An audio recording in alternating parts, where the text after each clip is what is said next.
शौनकादि ऋषियों ने जब ये गहरा ज्ञान सूत जी से पाया और उसके बाद फिर एक दिन देखा कि देवर्षि नारद उदास मुख लिए आए हैं। पूछा कहाँ से आ रहे हो, उदास क्यों हो? तो बताया कि मृत्यु लोक से आ रहा हूं और मृत्यु लोक में सब जगह गया, कहीं सुख शांति मिली नहीं। देखा, सबको देखा, इधर उधर जहां वहां सब तरफ देखा, पर सब अतृप्त और दुखी दिखाई दिए। धनहीन कहें धनवान सुखी, धनवान कहें सुख राजा को भारी, राजा कहे चक्रवर्ती सुखी, चक्रवर्ती कहे सुख इंद्र को भारी, इंद्र कहे चतुरानन सुखी, चतुरानन कहे सुख विष्णु को भारी, और तुलसीदास विचार कहे प्रभु भक्ति बिना सब लोग दुखारी। सब दुखारी दिखे। जिससे मिलते थे वो कहता था मैं दुखी हूं। गृहस्थियों के गृहस्थ में जाकर देखा, सन्यासियों के आश्रम भी देखे, वानप्रस्थियों के स्थान पर और ब्रह्मचर्य धारण किए हुए ब्रह्मचारियों को भी देखा। श्रीरंग, सेतु बंधन, कुरुक्षेत्र, हरिद्वार, तमाम तीर्थों में जाकर भी देखा, वहां भी लोग दुखी थे। मंदिरों में जाकर देखा तो भी दुखी, घर में जाकर देखा तो भी दुखी, आश्रमों में गया तो भी दुखी, तीर्थों में गया वहां भी दुखी। सब जगह लोग दुखी ही दुखी दिखाई दिए और उन सबको देखकर मैं भी दुखी हो गया। सब दुखी है, कोई तृप्त है ही नहीं। फिर आगे गया मथुरा और मथुरा से वृंदावन की भूमि पर और आगे बढ़ता चला गया, तब देखा कि एक स्त्री बैठी है और दो बुजुर्ग लेटे हुए हैं। पूछा ये कौन है? तो परिचय बताया कि मैं भक्ति हूं और ये मेरे पुत्र ज्ञान और वैराग्य है। ज्ञान और वैराग्य बूढ़े हैं और भक्ति जो है युवती है। ये भक्ति कौन है? माँ है। ज्ञान वैराग्य इनके पुत्र है और पुत्र बूढ़े हो और माँ जवान हो, ये कहीं का नियम थोड़ी। माँ कहती है भक्ति की मैं इसीलिए तो दुखी हूँ कि मेरे पुत्र जर्जर अवस्था में है, ज्ञान और वैराग्य आज बूढ़े हो गए हैं। क्या करूं जिससे ये फिर से पुष्ट हो जाए? सब करके देख लिया, सब कुछ कर लिया, अब क्या किया जाए? ये कैसे भी जर्जरता को छोड़ते ही नहीं है। तब बस वही पूछने के लिए, वही समझने समझाने के लिए देवर्षि नारद शौनकादि से कहते हैं कि क्या हो जिससे ज्ञान वैराग्य पुष्ट हो जाए।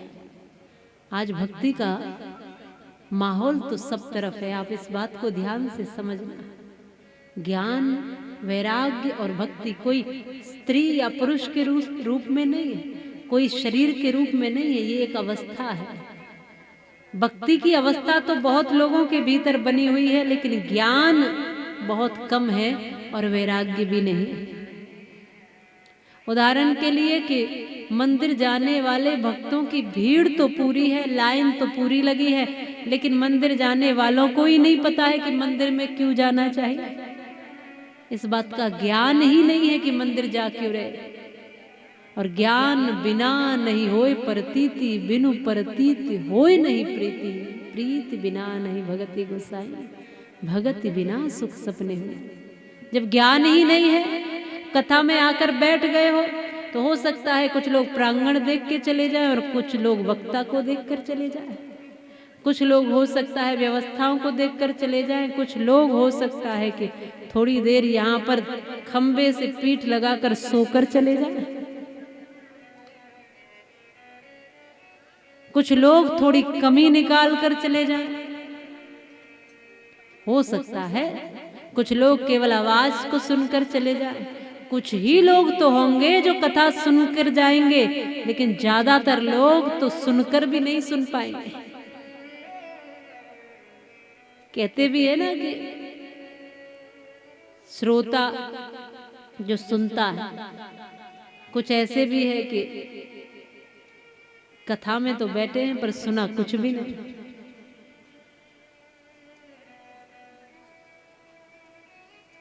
कई बार पूरी नींद कर लेते हैं। कहो कि जी आप नींद में थे? कहते नहीं नहीं, ध्यान में थे, परम ध्यान में थे। तो ध्यान तो बाद में लगा लेना, अब तो ध्यान से सुन ही लो। और ध्यान से सुने बिना ध्यान लग ही नहीं सकता।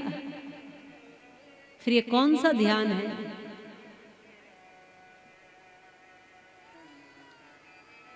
इसलिए ज्ञान होना बहुत आवश्यक है। जो कर रहे हो वो मैं क्या कर रहा हूँ इसकी जानकारी, इसका ज्ञान। भक्ति भी कर रहे हो तो मैं क्यों कर रहा हूँ, किसकी कर रहा हूँ और कैसे करनी चाहिए, इसका ज्ञान होना जरूरी। ज्ञान तो जर्जर हो गया, वैराग्य भी जर्जर है, भक्ति प्रबल है। अब अकेली भक्ति क्या करेगी? मंदिर जाने वाले लोग हैं, भक्ति तो खूब है, तिलक तो खूब लगाए, माला तो खूब जप रहे, लेकिन ये अवस्था हुई कि राम राम जपना पराया माल अपना। तो फिर क्या मतलब है इस जपने का भी? माला भी व्यर्थ चली गई ना, और समय भी व्यर्थ चला गया। माला जपते हुए दुनिया को दिख रहे हो, लेकिन माला जपने के पीछे उद्देश्य क्या? कहीं ये तो नहीं कि पड़ोसी का 3 मंजिल कब टूटेगा। अगर इसके लिए जप रहे हो तो फिर जपना व्यर्थ ही चला गया ना। देखने वाले को लेकिन लग रहा है कि भाई भजन बहुत बढ़िया हो रहा है, कितनी देर से जाप चल रहा है, पर ये तो वो जानता है कि भजन कैसा चल रहा है। इसलिए ज्ञान होना बहुत जरूरी है। आज श्रीमद् भागवत कथा को श्रवण करके अब नारद जी ने वो कथा ज्ञान और वैराग्य को श्रवण कराई, भक्ति को श्रवण कराई। और जब सबने यह कथा श्रवण की तो निश्चित ही आनंद उमड़ पड़ा, ज्ञान वैराग्य की जर्जरता समाप्त हो गई, भक्ति नाचने लगी, पूर्णता प्राप्त हो गई। इसलिए उदाहरण के रूप में सार ये है कि इस कथा में भक्ति, ज्ञान और वैराग्य तीनों भरपूर रूप से है। कथा में तीनों का सामुच्य है।